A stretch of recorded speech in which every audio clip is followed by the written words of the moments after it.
बारामतीतील उपमुख्यमंत्री अजित पवार यांच्या निवासस्थानी भागवत कराड यांनी आज भेट दिली। बारामतीत लोकसभा मतदारसंघाच्या संभाव्य उमेदवारी सुनेत्रा पवार आणि भाजप राष्ट्रवादीचे पदाधिकारी उपस्थित होते। शिवसेनेचे माजी मंत्री विजय शिवतारे हे बारामती लोकसभेत उभे राहणार आहे असे सांगितले, तर भाजपचे माजी मंत्री हर्षवर्धन पाटील यांनी देखील अगोदर विधानसभेसाठी शब्द द्यावा अशी भूमिका घेतली। शिवतारे यांनी यांच्याशी मुख्यमंत्री एकनाथ शिंदे तर हर्षवर्धन पाटील यांच्याशी देवेंद्र फडणवीस चर्चा करून कराड यांना यावेळी सांगितले आहे।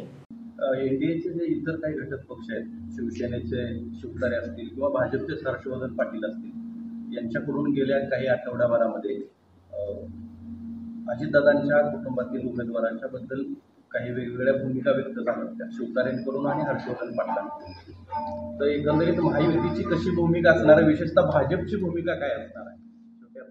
भाजप आणि एनडीए सर्वांची एकच भूमिका आहे। प्रधानमंत्री मोदी साहेबांना प्रधानमंत्रीची तिसरी टर्म होत असताना बारामतीचा लोकसभेचा खासदार हा महायुतीचा एनडीएचा निवडून आला पाहिजे, त्यासाठी प्रयत्न करणार। थोडे बहुत जे काय असतील, हर्षवर्धन पाटील असतील किंवा शिवतारे असतील, यांना त्या पक्षाचे नेते त्यांच्याशी चर्चा करून सर्व मदत करतील याची आम्हाला खात्री आहे।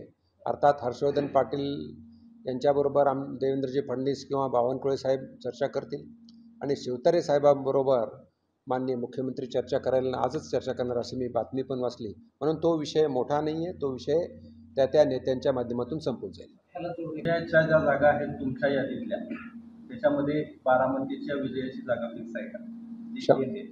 आमच्या विजयाच्या जागेमध्ये बारामतीची विजयाची जागा 1000% फिक्स, 100% नाही, 10 टाइम्स। कारण